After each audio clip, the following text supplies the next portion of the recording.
But I want to move on and make sure that we give plenty of time to our speaker this afternoon. And so I want to invite up Chelsea Favero. Get your last name correct, Chelsea? Close enough. I might get butchered all the time too. I'll get it. But Chelsea is the program manager for Pinellas, who deal with transportation in our county, and she's going to tell us about what the top traffic concerns are for Pinellas County residents. You can maybe make a mental list in your own head about your top concerns and see if that matches what she tells us about our fellow citizens. Chelsea, the floor is yours.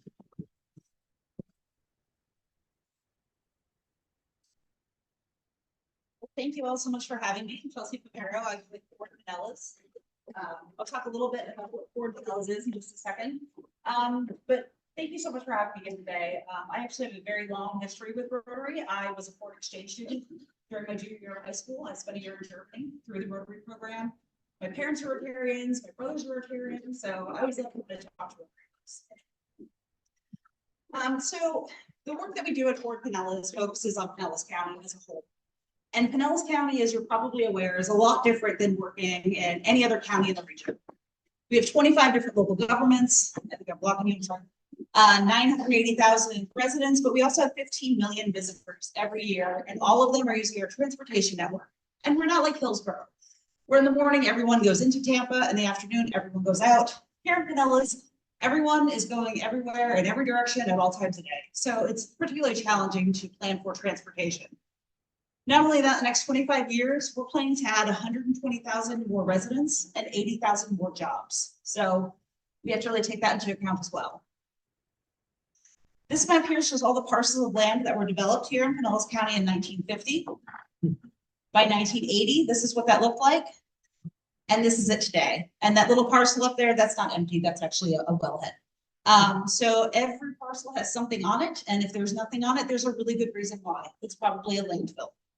And we are also the most densely populated county in Florida by a factor of 2. So in Pinellas County, we're not looking to expand to the suburbs. We're not building new roads. We're looking at what we have and we're trying to repurpose it and make it better while also accounting for future growth.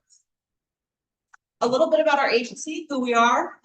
We were formed by a merger in 2014.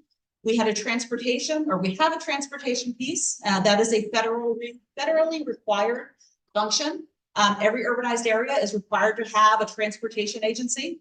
And then the other side of our agency focuses on land use. Because we have 25 different local governments here in Pinellas County, all of them doing all of their own planning, got a little crazy, I think, in the 70s. So the state legislature established the Pinellas Planning Council. And what our agency does is we set the upper limit for density and intensity for new development countywide.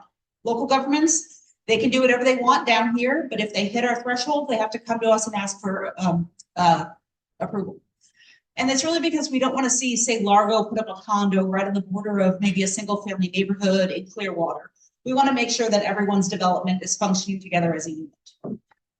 Our role is we really serve as countywide forum for decision making, but our biggest role is really prioritizing transportation projects. No state or federal funding can be spent in Pinellas County unless it comes through our agency. And we do that with a board of 13 members. We're actually expanding this to 19, but we haven't gotten there yet. So our board is made up of elected officials from throughout Pinellas County. Your mayor, Mayor Bajowski, is currently the Dunedin representative. Dunedin does have their own seat on our board. And these are the people that come together and make the decisions on how transportation funding will be spent. We also have a series of 9 advisory committees. And lots of partnerships. PSTA, I'm going to be at St. Pete Clearwater Airport as soon as this meeting is done, meeting with them. I'm going to be in Hillsborough tomorrow, meeting with them. We do a lot of work because we know that transportation does not just stop at a city or a county line. One of the main things that we do is we develop a long-range transportation plan. And this is really where our projects live. If a project is not included in this plan, it is not eligible for state or federal funding. So we update this plan every 5 years because we know things change. Priorities change, policies change, growth projections change. So we're in the process of updating this right now with our next plan set to be adopted in October. So right now we're really finalizing that list of projects. This is generally the timeline. We've been working on it for almost 2 years. It takes a long time. And it's not just me sitting in my office coming up with ideas saying, oh, this would be a great project. We do tons of public outreach as a part of this to make sure the projects we're coming up with are the ones that you and your neighbors want to see in your communities. So we did a statistically valid survey of the community, which I'm about to talk about right now. And then we also did a lot of other outreach. For the community survey, we did this in May 2023, and it was statistically valid. And really what the goal of this was to shape the transportation plan, to tell us what kinds of projects the public wanted to see. We had more than 1,000 surveys were completed with a level of confidence of 95%. The surveys were mailed to a random sample of households, and if they didn't respond right away, text messages were sent to those people asking them to follow up. And if they didn't respond that way, they got phone calls. But we did get a statistically valid sample of the public to tell us what they wanted to see. These are some of the results. More than 60% of respondents were willing to trade slower speeds for safer streets. Our bicycle and pedestrian fatality rate here in Pinellas County is double the national average. It is completely unacceptable. Most of our roads were developed in the 1950s and 60s, and they were really built to move cars, not people. There are some exceptions. Downtown Dunedin, great grid network, smaller streets. You can really slow traffic down and make it safer for pedestrians. But the second you get out on 580 outside of downtown, you probably don't want to be walking across that roadway. So we did hear that. And that was actually an increase from when we last did the survey in 2018. So strong support for our roadways to have space for all users. We're not trying to get people out of their cars. We're just trying to recognize that not everyone is driving a car. Not everyone wants to drive a car everywhere or can. So we want to make sure that we're providing safe options for people that may not be driving their car across town. More than 70% of people said they liked having a variety of land uses nearby, which is nice to hear because, we're not like Southern Hillsborough County where we all live in big gated communities and we've got to drive 15 minutes to get to a Publix. It's nice to kind of have that Publix 5 minutes away. And so we know that the land use pattern we have here is one that our residents really like and one that they want us to keep up with.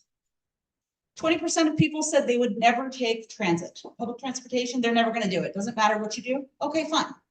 But 50% said that if transit were better, they would take it. If you have to sit outside and wait an hour for the bus to show up, you're probably not going to take it. That's not convenient. You get in your car, go do your errand, come home. It's much more convenient. That's what you're going to do. But if transit is going somewhere, and what we hear a lot is regional destinations, like if you could take a bus that's going right to the airport instead of having to park your car and pay $20 a day, a lot of people would probably do that. So that was interesting to hear. And then 64% said they desired to see improved options for regional destinations. We did focus groups with people from North, Mid, and South County. North County people told us they wanted transit to get to a Rays game. They don't want to have to drive down there. But if there was a bus or something that was coming quickly and could take them down there, they'd love to see that. They'd love to spend more time there or to go to a Bucks game. So we do know that there is a desire for some transit improvements throughout Pinellas County. Overall, bike pedestrian safety improvements were highly supported. 91% said that improving safety was a high priority for them. 60% said better timing of the traffic signals. We get this comment a lot. If only the signals were timed better. 580 actually had the signals retimed about 10 years ago, and we saw a 30% increase or improvement in the travel time along that corridor. So if you've been here for more than 10 years, maybe you don't notice it, but we did see an improvement with how quickly you can get across 580 from downtown to US 19 after the signals were timed. They get out of time. We know that we can do better. There's always new technology. So we know that investing in that technology is really what people want to see. And overall, people want options. My kids, they try to get to their bus stop. It's less than a mile away, but they have to cross a busy road. Wouldn't it be great if they could just walk to that bus stop instead of me having to drive them there? We just want options so that we can get around our community safer. These are just some other indicators that we had. 84% of people believe that transit can improve the economic value of an area. Transit is not really well defined there. Lots of different kinds of transit. I know Dunedin, you guys are having a freebie service rolling out soon. Little golf cart circulators. That's one kind. Down in St. Petersburg, there's the Sunrunner. So lots of different kinds of transit there. 63% indicated it was very important to live within a 20-30 minute commute of their job. That's one of the benefits here in Pinellas County. Our commute times are actually a lot lower than our surrounding counties. Mostly because, you're not living in Wesley Travel, trying to get down to downtown Tampa. People here are pretty close to their jobs. So some of the other things that we're hearing, we have done a lot of outreach with the public. This past winter, I think almost every weekend we were at some kind of event. We did St. Patrick's Day in Indian Shores. We did a downtown market here in Dunedin, Celebrate Oldsmar. We've done stuff in Clearwater, Gulfport, Tarpon Springs, Palm Harbor, St. Pete. We've been everywhere. And wherever we go, we do this little game here that you see with the balls. And we have 6 canisters with 6 different modes of transportation on them. And we give participants 4 balls. We say, this is your dollar. How do you want your dollar spent on public transportation? So this is the non-statistically valid survey, obviously. But we like to kind of ground truth it. And overwhelmingly, bike ped won out every single time. People want to see more investments in bike ped. The Pinellas Trail is great. But through downtown Dunedin, it is so popular. It's a little bit of a mess, and we know that, so we can always improve it. We've also been giving presentations to civic groups, and here I am today talking to one of you, but there have been a lot of other ones, and we've also been holding focus groups countywide. We've also had an online presence where we have gamified our outreach. So if you go to this website and you participate, you can be entered into a raffle to win a $100 gift card. We've already had 2 rounds. The 3rd round is rolling out soon. And so that's just kind of a little flavor of all of the things that we've been hearing in the ways that we've been reaching out to the public. Now I'm just going to give you a few updates on some big transportation projects that are coming around. Safe Streets Pinellas, obviously I said safety is a big deal. So we have been working with Gulfport, St. Pete, unincorporated Pinellas County, Oldsmar, Dunedin, and Largo to target specific safety challenges within their communities. We have funded this through a federal grant and through our own resources. And we're coming up with some recommendations that we're working to advance. In Dunedin, it was the Beltries corridor. And we actually just applied for another grant to do even more of this countywide. On I-275, there are currently express lanes from the Howard Franklin Bridge down to about Gandy. The plan is to bring those all the way into downtown St. Petersburg. And then on other parts of the corridor, if you've ever driven from the Skyway north or Howard Franklin south, you've probably noticed you have to change lanes about 12 times just to keep going forward. We're going to smooth that out. And then the West Shore interchange will be reconstructed as soon as the Howard Franklin is done. That is scheduled for 2025. The new Howard Franklin Bridge, it's going to have 2 express lanes in each direction, 4 non-toll lanes, and a 12-foot concrete separated bike path. That bike path will have, you see in the upper right-hand corner, that's a little rest area. It'll have benches and shade. So if you would like to ride your bike all the way across the Howard Franklin, you can at least take a little rest along the way. And it will have some actual artistic elements to it as well. It's the 2nd widest bridge in the world when it is completed. The 1st widest is in Canada. I thought it was going to be Texas, but it's Canada. Gateway Expressway, if you try to get from here to downtown St. Pete, you may have hopped on this recently. The new toll facility connecting Bayside Bridge and US 19 to I-275, that is now open. And US 19, probably one that you all are most familiar with. The interchanges at Curlew are currently under construction. Estimated completion is 2029. And once this one is done, there is a plan to build interchanges at Tampa and Nebraska. And then north of there, we're looking at options to either keep building interchanges or to maybe build a viaduct where the road will be higher up on piers and with fewer on and off points, really prioritizing kind of main travel and through trips, but also providing some visual elements underneath.